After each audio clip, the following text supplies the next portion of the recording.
لا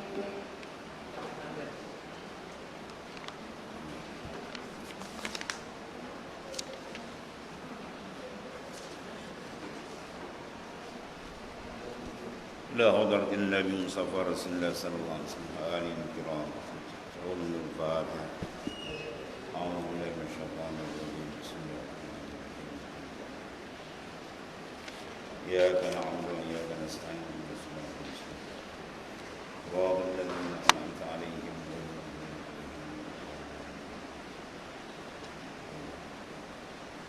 Salawat.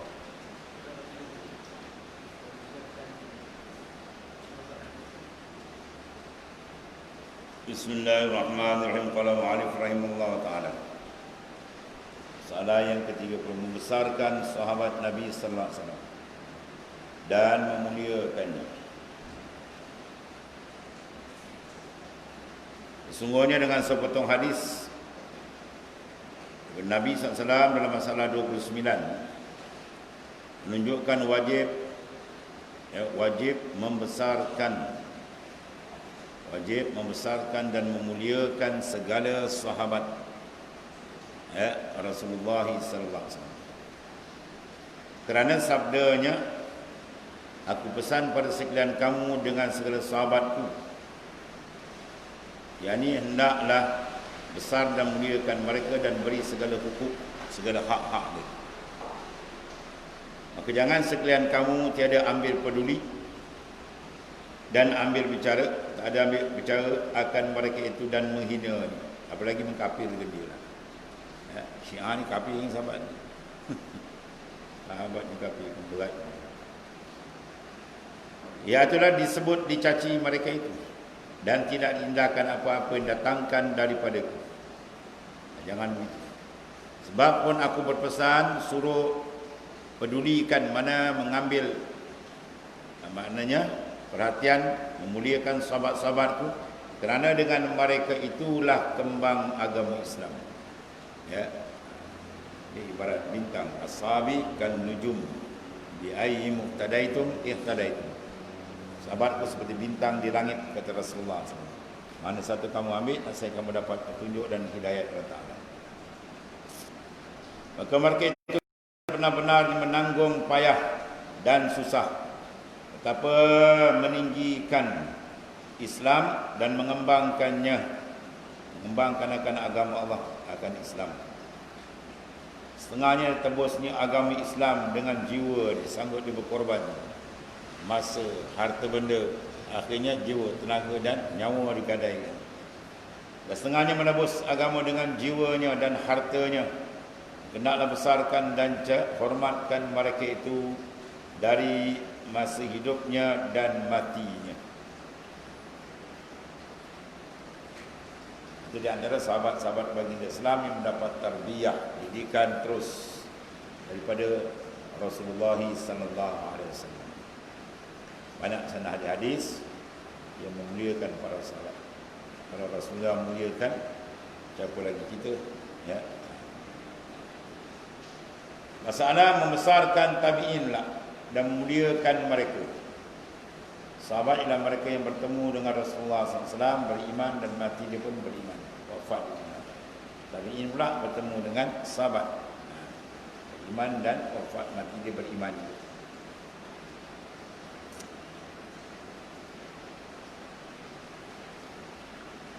Sesungguhnya dengan sepotong sabda Rasulullah SAW dalam masalah 29 menunjukkan wajib kita besarkan dan hormatkan tabi'in.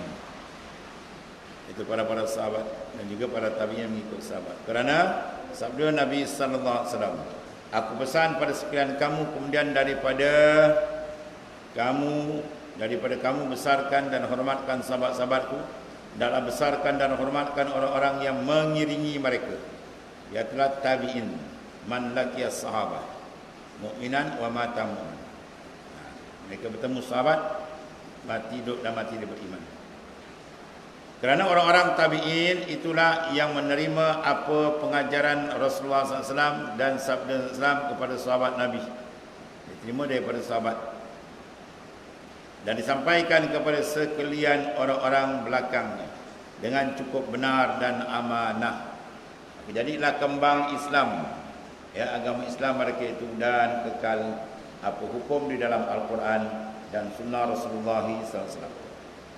Kalau mereka tak buat kerja ni, dia diam saja, parah kita belakang. Jasa mereka terlalu besar. Hinggalah kepada hari kita ini, ya, rangkaian ilmu pemahaman tadi kita dapat daripada tali menadi bersanad. Oleh itu wajib muliakan mereka dan hormatkan dan mendoakan semua. Ya. Itu di antara orang yang menerima secara dekat daripada Rasulullah sallallahu alaihi wasallam. Khairul qurun qarni, sebaik-baik kurun aku, kata Nabi sallallahu alaihi wasallam. Summal ladzina yalmuhum. Kemudian kurun yang mengiringinya, itulah kurun sahabat. Summa yalmuhum, kemudian yang mengiringi kurun sahabat, itu kurun tabi'in. Summa sakata, kemudian Nabi diam. Mana zaman kita ni tak ada jaminan. Kalau nak, peganglah dua peninggalan pesanan baginda sallallahu alaihi wasallam, Quran dan sunnah. Ya. Taraktu fikum amrain lan tadil ma intamassakum bihima kitabullah wa sunnat rasulih. Tinggal kamu dua peninggalan, selama kamu berpegang, kamu tak akan sesat. Itu Al-Quran dan sunnah Rasulullah SAW. Soalan ni macam mana nak pegang?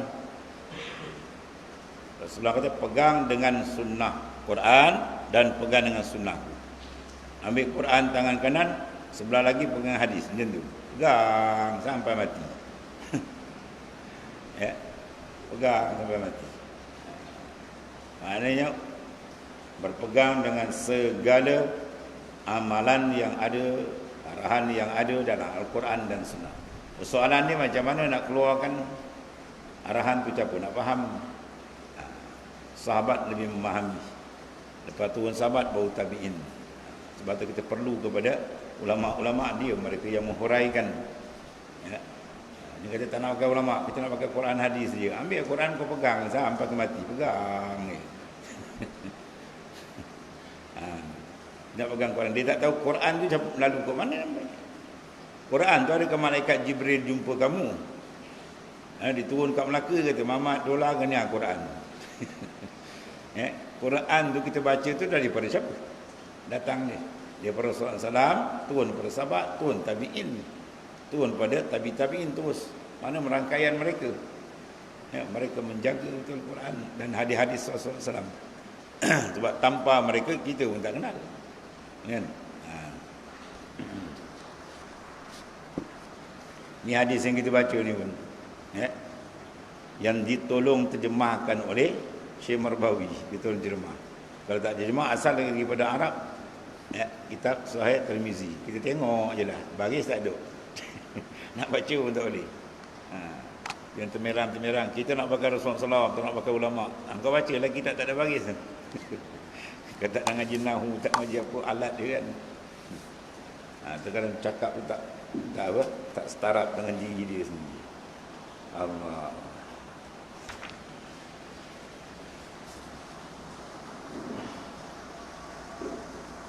Kemudian Sayyidina Umar lagi. Mana tadi? Kata Sayyidina Umar lagi, summa yabshul kazib hatta yuhallifan rajul wala yukhtalif wa yashhad syahid wala yustashhad. Kemudian daripada hari itu jadi apa? Kembang. Dia baca kambing. Kak mimbeng. Kan dia baca kambing pula. Kemudian kembang dan tersiarlah bohong hingga bersumpah seorang laki-laki supaya percaya orang-orang akan dia dan terlindung bohongnya dengan sumpah itu, padahal tiada dipinta sumpah pada dia. Mana akan sampai zaman kerosakan yang hebat. Manusia dipenuhi kehidupan mereka dengan pembohongan, penipuan. Maka dia menggunakan sumpah. Bersumpah dia, rupa dia membohong. Mana apa? Akhir zaman ini menunjukkan makin teruk. Ya, kefasadan makin teruk manusia. Sebab itu Rasulullah SAW ceritakan keadaan akhir zaman di kalangan para sahabat. Para sahabat minta doa kepada baginda Islam agar mereka tidak bertemu di akhir zaman. Sahabat yang hebat-hebat tu takut nak duduk zaman kita. Zaman yang penuh dengan fasyak, mungkar, manusia tonggang terbalik. Tiba-tiba kita ni yang iman terlampau nipis terpaksa mengharung kedudukan. Itu sebab kena perlu kuat bersandar kepada Allah Ta'ala. Mohon pertolongan daripada Allah Ta'ala agar kita diselamatkan.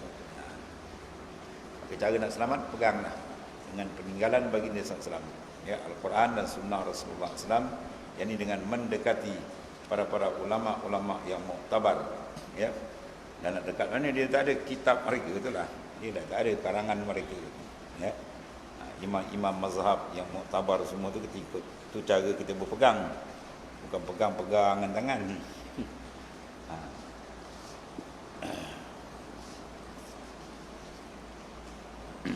Sebab agama ni dua je pecahan, kata Imam Ghazali. Ad-din syatran, fi'lul ma'murat wa tarkil manhiyat.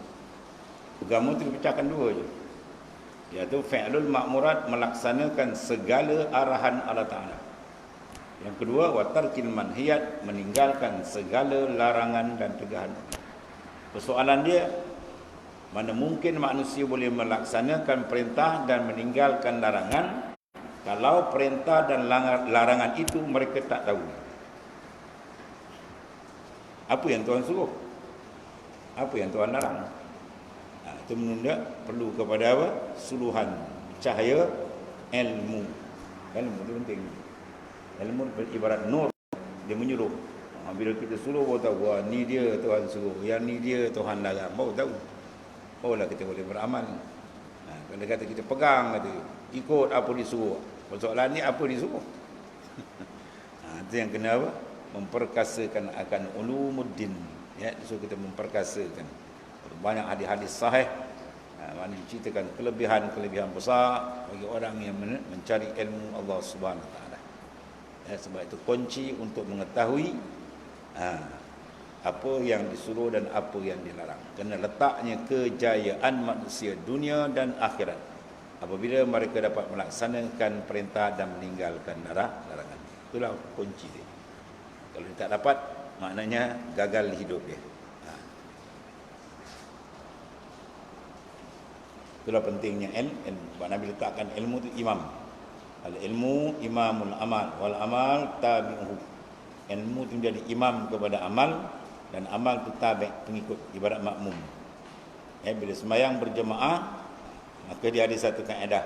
Apa dia? Innama ju'ilal imam liyutamma. Sungguh dijadikan imam untuk diikut. Makmum jangan rokok kalau imam tak rokok. Itulah maknanya. Jadi mana pergerakan kita mesti dipandu oleh imam kita. Apa imam? Al-ilmu. Apa disuruh, itulah kita buat. Apa dilarang, itulah kita tinggal. Baru dia tamam sempurna hidup dia sebagai hamba kepada Allah Ta'ala. Kemudian masalah bersumpah bohong. Banyak tersiarnya, merata-rata. Manusia dah berani melapaskan sumpah saja-saja. Sebab apa? Ketakwaan dalam jiwa mereka sudah bermasalah. Terlampau lemah ataupun dah rosak. Baru tak takut kepada Allah, cuma wallahi demi main-main ni kan. Sebab apa tu? Hati mereka sudah rosak. Sungguh ini satu perkara, menyatakan perkara ini akan berlaku, ini merupakan mukjizat Rasulullah SAW. Menceritakan, menghabarkan benda yang belum berlaku di zaman dia. Kerana dihabarkan pada masa hayatnya sallallahu alaihi wasallam akan jadi tersebar luar mana bohong, pembohongan. Kemudian daripada wafat baginda sallallahu alaihi wasallam, dan kemudian daripada lapis tabi'in.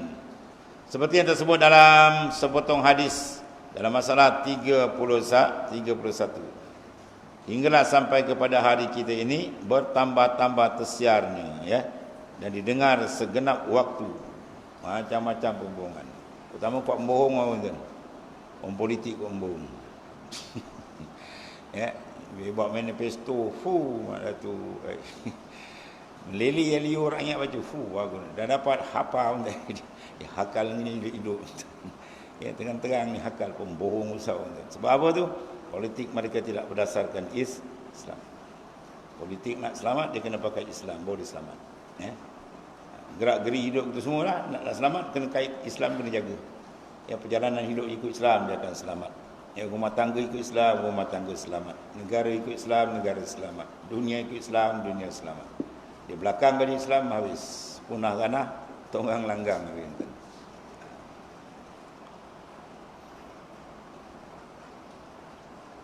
Dan masa apabila orang-orang Arab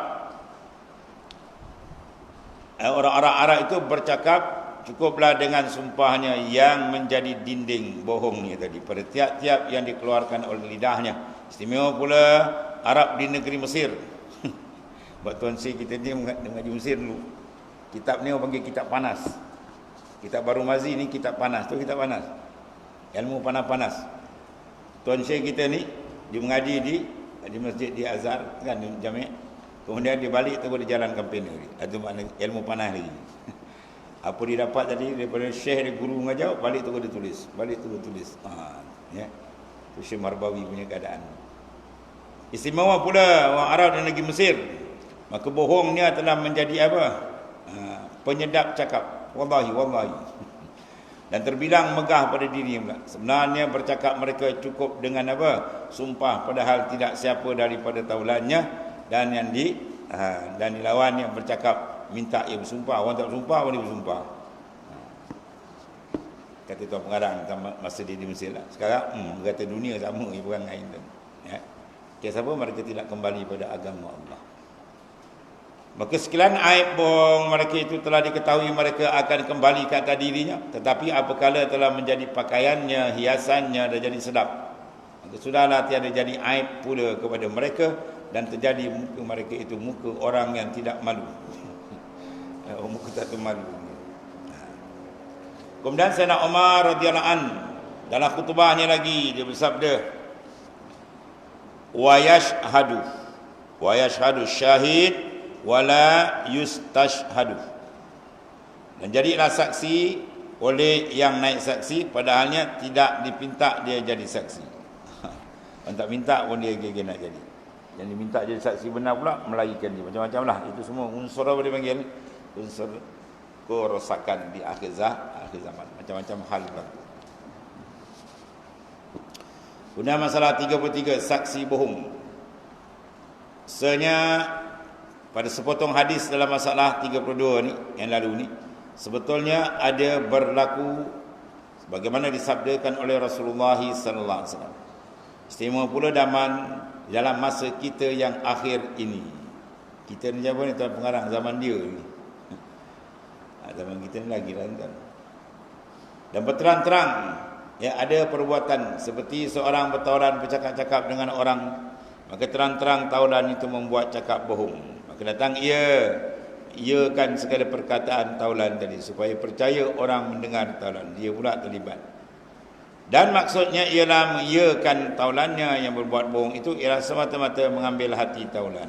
Dia nak jaga hati taulan. Dia tak tahu benda itu maknanya salah. Dia tak jaga kehendak Allah Ta'ala, dia jaga kehendak orang.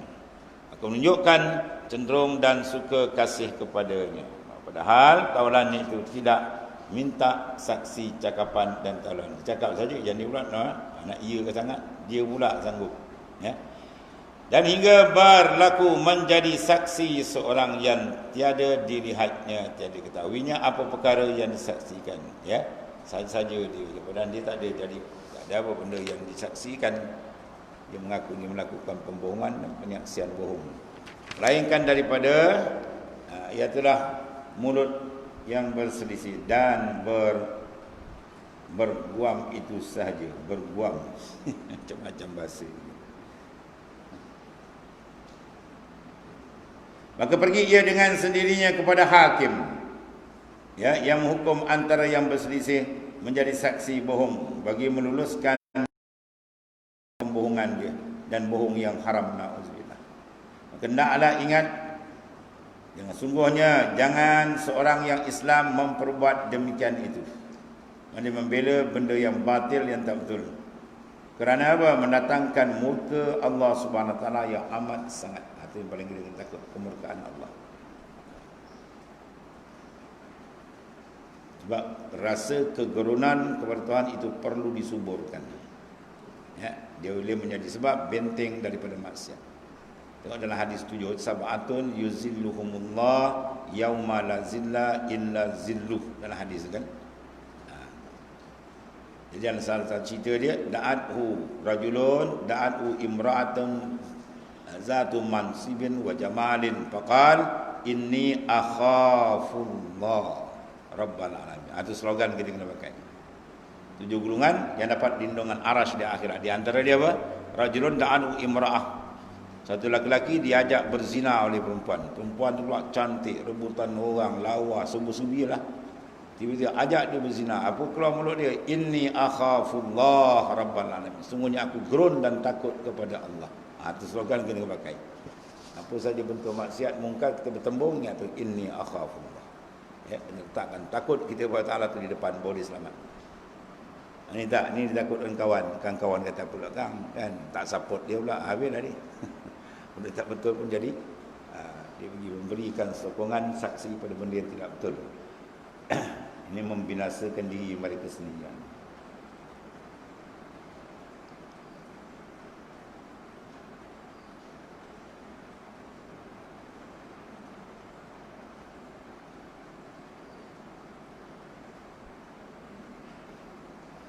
Kerana mendatangkan murka Allah yang amat sangat dan jadi tempat tinggalnya ialah neraka Jahannam dan jauh daripada rahmat Allah. Nauzubillah.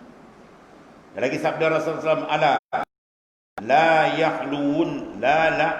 yahluwanna rajulun bimra'atin illa kana salisuha asyaitan. Masyaallah. Tidakkah tidak tinggal di tempat sunyi, tidak bersunyi, tidak berkhalwat seorang perempuan oleh seorang perempuan dan lelaki ajnabi dengan seorang perempuan, melainkan ada yang ketiga bersama keduanya syaitan. Bila halwat lelaki perempuan duduk tempat sunyi dua orang ni, ya, ketiga dia syaitan. Mulalah dia akan membuat kerja-kerja yang dikutuk oleh Allah Subhanahu Wa Taala. Masalah laki-laki berkhalwat sama seorang dengan perempuan. Sesungguhnya itu satu pengajaran dan peringatan Rasulullah SAW kepada orang yang ada perempuan. Janganlah dibiarkan dan dibenarkan seorang laki-laki ajnabi berkhalwat dengan perempuan yang harus nikah dengannya. Duduk serumah ke, duduk sebilik ke,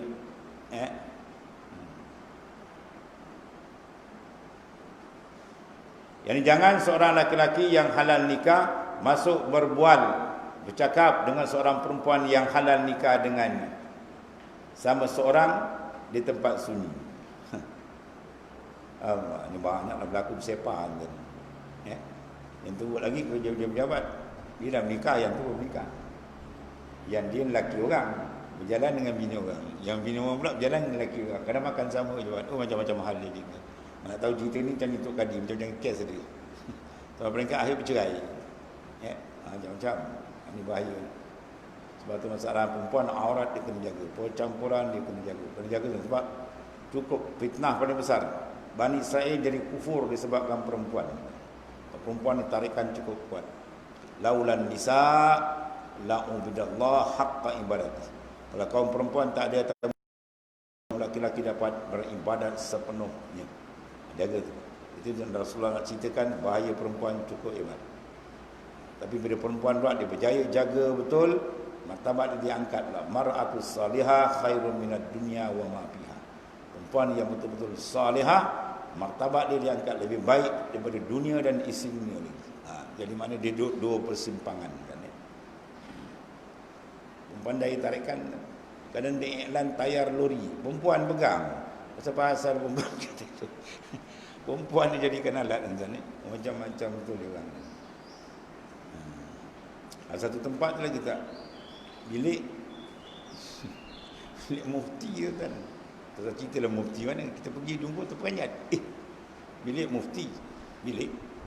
Kemudian dia pakai tinted warna hitam kan. Orang luar tak nampak. Dia punya kerani dalam tu perempuan. Banyak penyari dia duduk dengan perempuan ini. Masya Allah, kau jadilah kerani lelaki. Mufti menjadi tok peti tak kerti je. Tak ada lagi orang lelaki dalam dunia sehingga seorang pun yang jadi kerani. Melambak lagi lelaki ada kan. Ya, lelaki jadi berani duduk sebilik dengan perempuan. Pelik betul ke? Sedangkan kita tak tahu hukum. Keluar tu mana sendi. Orang lain tak ada di dua. Pula bilik pula hitam. Orang luar tak nampak. Kan? Ada kata tutup mufti.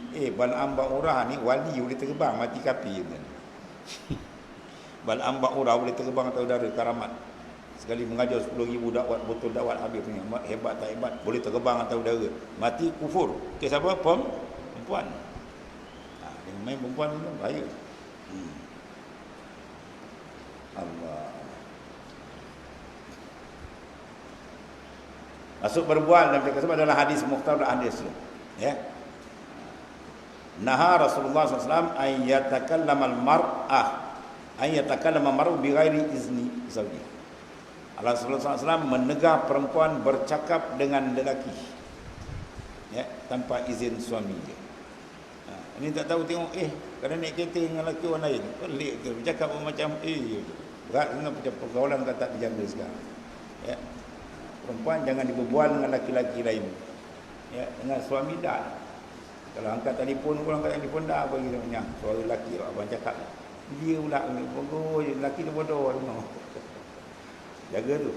Lelaki perempuan dia kena cemburu, kena kuat. Sebab apa? Syaitan duduk tengah ni kata Nabi. Dia dua je syaitan duduk tengah. Maka bercakap dengan seorang perempuan yang halal nikahnya dengan sama seorang di tempat yang sunyi. Padahal tidak ada siapa bersama-sama keduanya di dalam seorang lain dari pihak perempuan itu. Dan jikalau dibiarkan laki-laki ajnabi itu ya boleh masuk kepada perempuan yang harus nikah dengan dia bertemu sama seorang nasaya dikawan oleh syaitan. Syaitan datang. Dan jadilah syaitan yang ketiga daripada kawannya di tempat yang bertemu sama-sama seorang tadi. Diusiknya, diwaswaskannya hati, dikacau dijolok. Diusik oleh syaitan akan laki-laki. Iaitu diberinya tempat mana tampak manis muka perempuan tadi. Perempuan pun begitu juga. Dan elok bagus rupa badannya pula. Dan berupa lemah lembut pula tingkah lakunya perempuan. Cukup lemah apa? Lemah lempai. Dan lemak manis. Ada lemak manis pula. Macam-macam pengarang. Yang membangunkan inginan dan syahwat nafsu dia. Habislah. Ya. Dia macam kucing dengan ikan. Di dalam itu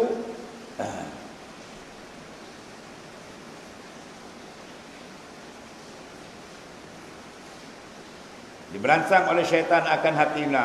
Dia suka mau kepada perempuan tu pula. Dan dipetik pula oleh syaitan akan perempuan. Tadi usik lelaki, ini jolok yang perempuan pula.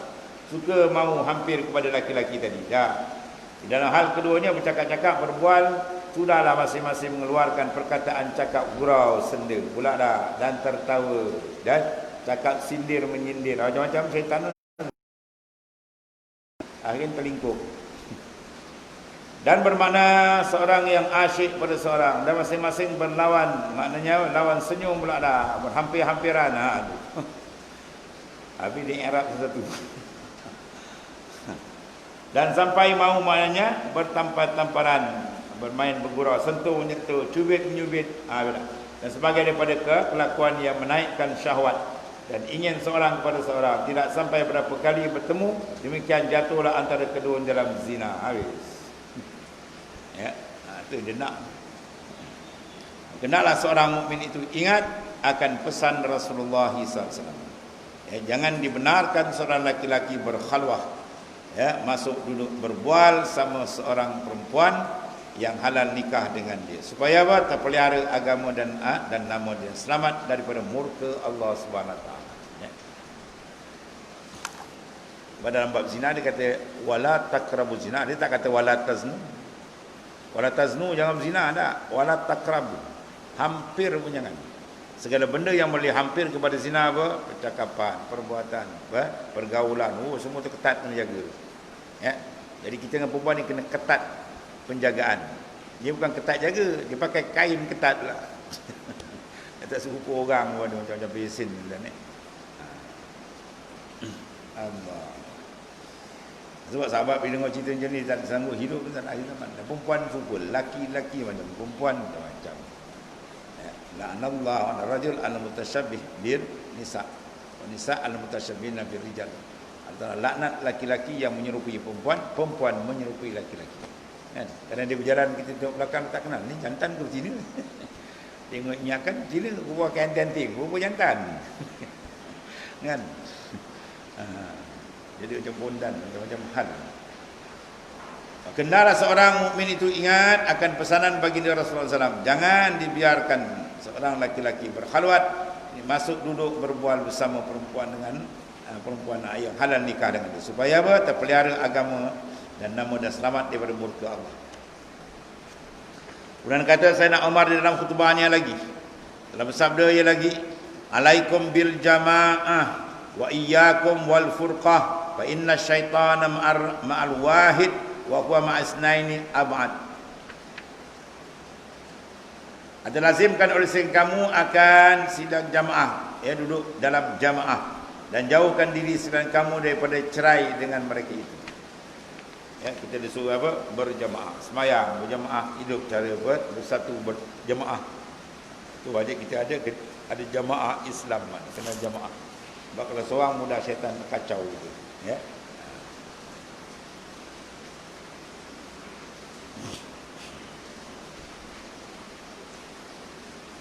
Dan hadis lain Nabi suruh, tazamu jama'atul muslimina wa imamahum. Wajib kamu melazimkan diri kamu dalam jamaah Islam, gerakan Islam, jamaah Islam. Wa imamahum, dan memberikan ketaatan kepada pemimpin gerakan Islam. Itu adalah hadis sahih Nabi SAW. Ya.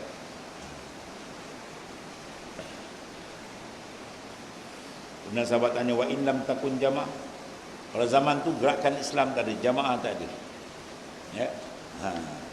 Nabi kata apa? Hendaklah kamu tinggalkan tilkal firaq. Semua jamaah-jamaah lain yang tak ada dasar Islam kamu tinggalkan. Fa in taudu ala bi asal sajad, sehingga kamu makan rumput ataupun akar kayu lebih baik daripada kamu bercampur dengan jamaah-jamaah yang tidak. Jadi nak kenal dasar Islam, tengok dia undang-undang tubuh lah. Dasar Quran, hadis, ijma' qiyas tu jamaah Islam. Kalau tak ada sekularisme macam-macam tu semua tak boleh. Kamu kena tinggalkan tilkal firaq, semua firaq. Itu arahan Rasulullah SAW sebagai pemimpin agung kita. Pemimpin agung kita ialah Rasulullah SAW. Masalah tiada bercerai dengan sidang ulama. Itulah yang disuruh oleh syarak kita, sebagaimana tersebut dalam hadis 34 ni. Maka makna tidak bercerai dengan ulama itu apa? Tidak memencilkan memakai hukum Allah Ta'ala.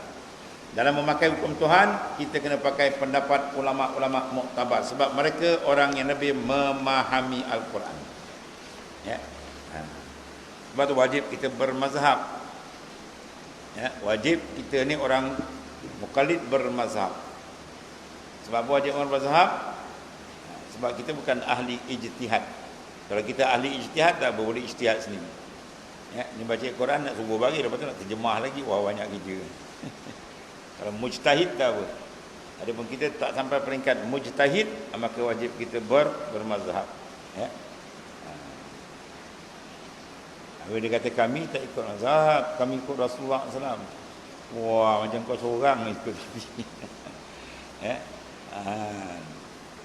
Ya. Dia kata imam mazhab tak maksum, Nabi maksum. Kita tanya, orang ikut mazhab ke maksum ke? Kita ikut mazhab bukan ke maksum. Kita ikut mazhab ke ijtihad. Ijtihad. Ya. Maka tak ada orang sampai darjat ijtihad, melainkan imam-imam mazhab yang sampai tempat kita ikut dia.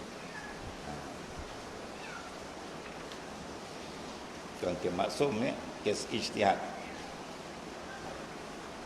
Rasulullah ada beri mandat, kan?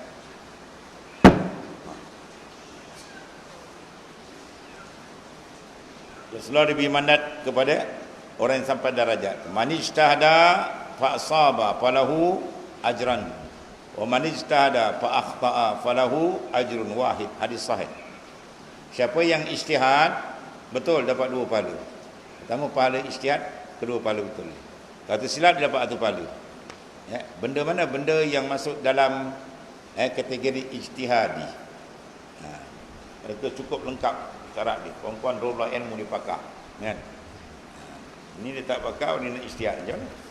Jadi bagi kita kena pakai ulama, sebab apa disuruh begitu. Fas'alu ahla zikri in kuntum la ta'lamun. Kamu kena tanya orang yang pakar sekiranya kamu tidak mengetahui. Jadi imam-imam mazhab ni orang yang pakar dalam bidang itu, ikut sebab kepakaran dia.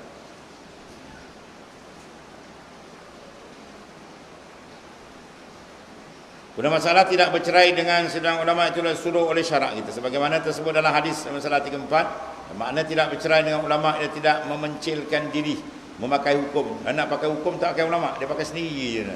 Ambil Quran dibaca sendiri, dia faham sendiri. Apa parah kerja. Sebab mampas secara Quran bi ra'i falyatabawa maq'adahu minan nar. Cara tafsir Quran mengikut kepala dia sendiri, sediakan tempat duduk dalam api neraka, kata Rasulullah SAW. Dia Quran baca sendiri.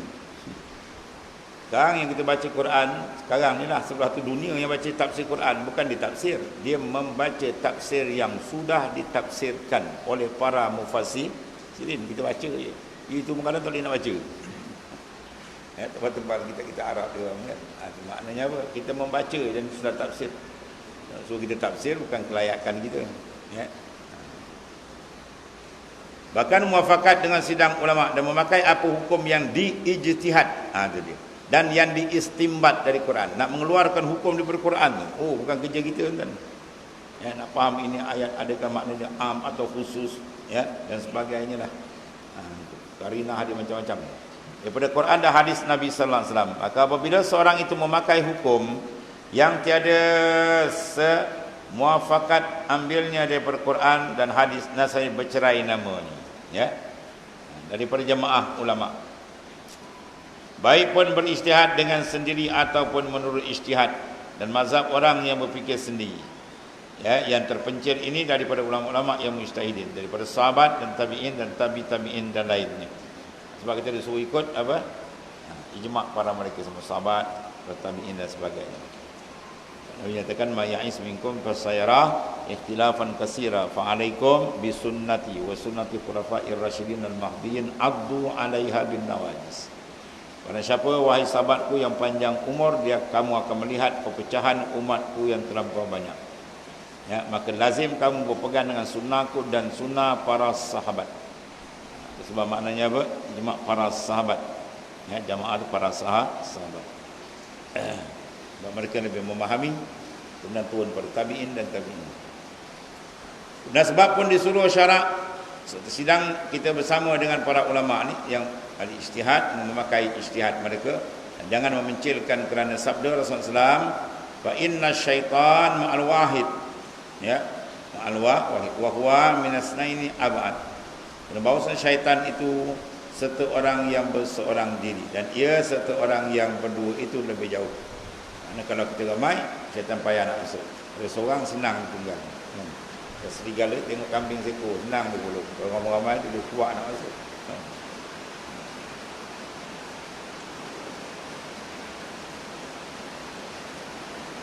Kemudian masalah syaitan itu serta orang yang memencil diri, mencilkan diri, menyendiri, tak nak campur. Kalau dalam bab ini dia tak nak pakai pendapat ulama lain, ikut pada dia. Lebih suka daripada menyertai orang berjamaah. Jamaah sini maknanya jamaah para ulama mujtahidin, terutama di kalangan para sahabat. Semuanya pada sepotong hadis dalam masalah 35 ini dimisalkan oleh Rasulullah SAW akan orang yang seorang diri dengan orang yang berkawan, yang lebih hampir pada syaitan kepada orang yang bersendiri. Ya, mana senang bagi syaitan nak menipu ataupun mempengaruhi dia. Lebih jauh syaitan daripada orang yang berkawan, mana dalam jemaah. Ya. Kerana orang yang berseorangan diri itu senang syaitan menyesatkan dia. Dan yang berkawan, maknanya berjamaah tu payah menyesatkan dia. Sebab semayang pun jemaah tu. Semayang berjamaah aja di situ nampak kia dia lebih lah. Semayang berjamaah ibarat air dua kolah, kata ulama. Ya, tahu air dua kolah. Air bila dua kolah sampai sukatan dua kolah 3 liter kalau ukuran sekarang. Nah, hadis Nabi kata al-ma iza balagha qullatain lam yahmil khabas. Air bila sampai sukatan 2 kolah dia tak menanggung najis. Ya, dalam kolah besar kan 2 kolah, jatuh babi seekor, air itu boleh pakai tak? Boleh pakai lagi. Selama tidak berubah bau warna darah. Kita ambil semayang kuala babi tu. Oh. Tapi jangan cerai. Cerai je air semua dah hukum najis, semua al-azhar kena sama alik. Ya, selama di dalam. Berbanding kalau air tak cukup 2 kolah, jatuh cecak pun dia boleh najis. Jadi semayang berjemaah dibandingkan macam air 2 kolah. Siapa bersemayang jemaah je cukup syarat dia, sab dia lurus. Cuma sekarang tak dapat COVID ada. Jarak sosial ni. Jadi makna cukup syarat dia kan, maka confirm dia dapat 27 kali ganda setengah hadis 25. Rosyok tak kira, confirm dapat. Atau kelebihan dia. Kalau semayang seorang diri, kadar rosyok dia lah. Rosyok banyak 10% lah. Sikit-sikit lah, banyak-banyak lah. Atau kelebihan asing dia mungkin. Ya, fadilah yang mustaqillah, berasingan. Sebab sinilah dikiaskan. Itu pun sebabnya syarak kita kuatkan jangan berlekang dan jangan bercerai dengan sidang ulama pada apa-apa hukum syarak. Ya. Sebab dalam fiqh kita pun dia ada ijma', ada jamhur, kan? Yang diterima bila ijma' benda tu itu kuat kau.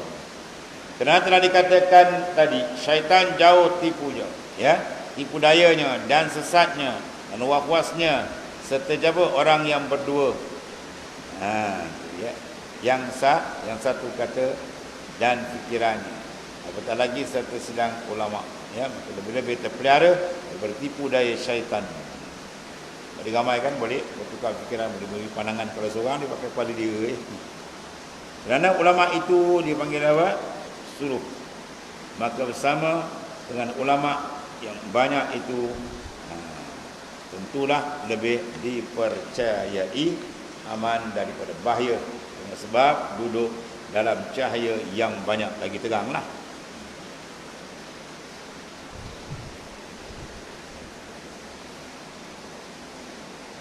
Tidak menyenangkan hati tinggal di bawah apa cahaya yang sedikit. Kita bawa kenderaan di malam, bila api kita padam macam atau di malam je kita bawa tak sedap. Dia kena berdemu melanggar lubang. Sebab lampu tak berapa terang. Kalau padam teruk lagi teruk. Itulah cahaya. Bila terang kita memandu pun sedap. Kan? Itu luar, kalau dalam sama juga. Bila nur dalam diterang, dia senang berjalan ke hadirat Allah. Ya, laju. Kalau dia slow tu menandakan nur di sudah malam. Ya. Iman dia turun naik. Ada kali dia terang, ada kali terang lagi, ada kali dia malap balik. Kita kerjakan taat ikhlas dia terang. Bila kita kerjakan maksiat dia malap balik. Maka barang siapa Muslim yang mahu hidup dengan selamat dari dunia sampai ke akhirat, janganlah meninggalkan sidang ulama. Mana jangan meninggalkan duduk bersama-sama dengan mana para ulama yang muafakat ijtihadnya pada hukum-hukum Allah Ta'ala yang diambil mana daripada Al-Quran dan daripada hadis Rasulullah SAW yang sahih. Itu di antara pesanan baginda SAW untuk kita selamat. Alaikum bil jamaah. Kamu kena lazim dengan jamaah. Dan sabda Rasulullah, man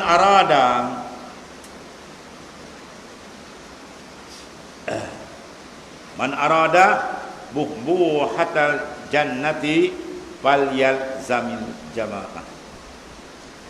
Barang siapa berkendak tengah-tengah syurga, di tempat yang mulia dan syurga, maka hendaklah dia jangan lekang dengan sidang ulama.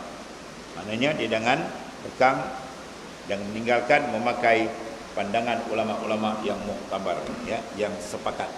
Jamhur, lebih kuat lagi lebih ijma'. Kalau menolak benda ijma' dia boleh rosak kan? Di antara sebab berjadi kufur, syarat dia apa? Nas dia mesti, kalau hadis-hadis yang sahih, kemudian dia mesti mutawatir, tiap-tiap tabakat, benda-benda tu mujma' alai, diijma'kan semua, sepakat. Dia tolak, kufur. Kalau benda tak ijma', kalau dia tolak, dia tak kufur. Benda ikhtilaf, ya? Benda ikhtilaf. Itu menyatakan apa? Bila dah ijma' dia kuat. Dan tiap-tiap lapisan, tiap tabakat hadis sahih. Habis. Dan satu lagi kelebihan, tidak berlekangan dengan sidang ulama. Mana kita sentiasa duduk dalam makna pandangan ulama, dalam kumpulan ulama yang muktabar ni. Besar adanya, ya. Dengarlah sabda Rasulullah SAW dalam hadis masalah 36. Siapa mahukan tengah-tengah syurga? Apa maksud dia? Tempat lapangan dia, yang mulia dia, terpeliharanya daripada segala tempat. Maulah jangan berlekang dengan sidang ulama pada pegangan. Ya, pada pegangan pembawaan kita pakai pendapat ulama yang muktamad, yang kuat, dan mengamalkan hukum Allah SWT sebagaimana hukum-hukum yang telah ada tersemat di dalam kitab-kitab fiqh dan lainnya yang telah masyhur dalam mazhab kita Asy-Syafi'i, Hanafi, Maliki dan Hambali. Kalau susunan sini dia apa? Bernama Hanafi. Ya, lepas Hanafi barulah Imam Malik, Imam Maliki. Lepas Imam Maliki baru Imam kita Syafi'i. Imam Syafi'i baru Imam Ahmad bin Hanbal. Itu dia punya susunan seniority. Maka seperti hukum-hukum dalam mazhab Syafi'i itu, apabila kita lihat Syarah Nawawi bagi Sahih Muslim, barang kitab ni banyak diambil Syarah Muslim, ya. Dan kita lihat Syarhul Muhazzab, dia ada 20 kulit ni. Majmu' bi Syarhil Muhazzab. Imam Nawawi karang pun tak habis sebenarnya. Dia pun 3 suku, dia wafat. Kemudian disambung oleh Tajusuki, Imam Tajusuki. Dan kita lihat syarah yang besar-besar daripada ulama yang muktabar. Tiada sunyi daripada ketiadaan berlekang dengan sidang ulama daripada sahabat-sahabat Nabi SAW dan tabi'in. Pendapat yang mereka ambil semua situ. Dan tabi'in dan lainnya daripada ulama-ulama yang mujtahidin, yang diberikan otoriti untuk berijtihad. Untuk siapa beramal sebagaimana yang dipesankan oleh Nabi SAW, nasai terpelihara ia dan agamanya daripada was-was syaitan dan kesesatan syaitan. Setara Imam As-Suyuti dan ulama besar dalam mazhab Syafi'i, Al-Ashbah wa Nazair, pada Mesir dia pakai buat master, bukan rujukan itu. Kembali kitab besar tafsir di karang. Dia cuba nak istiqlal. Dia nak keluar daripada mazhab Syafi'i, dia buat mazhab sendiri. Ya. Dia ijtihad, buat kaedah fiqh kena kaedah Syafi'i. Kaedah fiqh kena kaedah Syafi'i.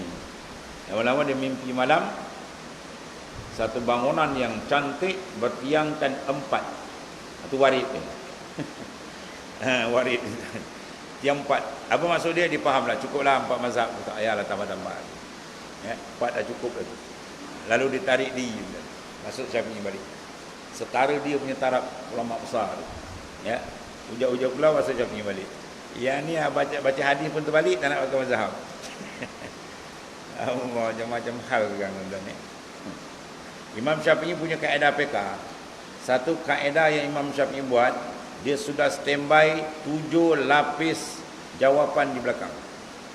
Satu kaedah kan? Kan? Di belakang dia standby. Kalau orang soal ni satu jawapan sebenarnya ni jawapan pertama. Kalau orang soal lapis kedua ni jawapan dia. 3, 4, 5, 6, 7 lapis. Kita nak tanya pun tak reti. Hebat tak hebat. 7 lapis dah standby belakang. Bukan jalan-jalan. Ya, itulah mana kelebihan rahmat Allah Ta'ala letakkan ulama besar ni supaya kita mudah membuat rojokkan mana.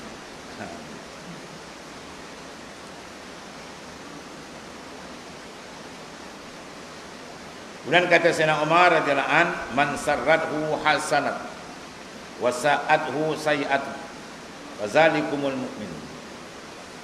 Barang siapa menyukakan hatinya oleh kebajikan dan taat, ya, dan mendukacita hatinya oleh kejahatan dan maksiat, maka mereka itulah orang mukmin yang kamil iman, sempurna. Tanda iman seorang tu kamil, tanda iman seorang tu cantik, sempurna, tengok dari 2 sudut. Bila dibuat kebajikan amal saleh, dia rasa seronok, puas hati. Bila terkena maksiat, dia tak boleh tidur, berisau dia, takut, ya. Lalu dia bertobat sungguh. Itu tanda dia beriman. Iman dia sempurna. Bukan mana orang iman sempurna terus tak kena maksiat. Ya, kita bukan Nabi, bukan Rasul, tapi kita tak disuruh buat maksiat. Kita tidak disuruh buat maksiat, bahkan tak dibenarkan kita berangan untuk maksiat. Satu orang wali besar ditanya guru dia, "Ya Sayyidi Syekh, ya, apa keadaan orang yang bercadang nak buat maksiat? Orang buat maksiat, ya, apa kedudukan dia?" Kata Syekh dia, "Bukan kau buat maksiat, kau rancang cadang maksiat je habis dah." Ya, tuan tutup pintu hati nak menjadi. Cabut disentap halawatul ibadah. Kemanisan ibadat habis. Cadang itu, tuan terik. Ya, rasa tawa ibadat. Habis ibadat dah rasa tawa bahaya dah. Ya, dia nak dapat halawah kemanisan. Itu mana? Kita tak, oleh kerana kita tak masuk, kadang-kadang kita kawal terjatuh. Sebenarnya Tuhan mentajalikan nama di Al-Qahar. Hebat kau, Tuhan jatuhkan habis. Wajib ibad syariat, wajib segera bertaubat, taubat, istighfar. Itu maknanya. Jadi mana sentuhan hati itu kena ada. Bila kita buat kebajikan, apa rasa hati? Bila terkena maksiat, apa rasa hati? Kalau ada rasa, makna orang tu mukmin yang kamil. Kalau tak ada rasa, habis.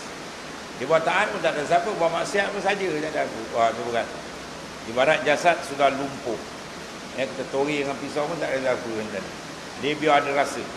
Dia buat aja rasa dia. Wah, seronok. Alhamdulillah dapat kerjakan taat. Syukur pada Allah. Amin. Kita kena maksiat buat rasa takut. Cepat bertaubat. Itu tanda iman dia sempur. Dan masalah 38. Wallah. Bismillahirrahmanirrahim.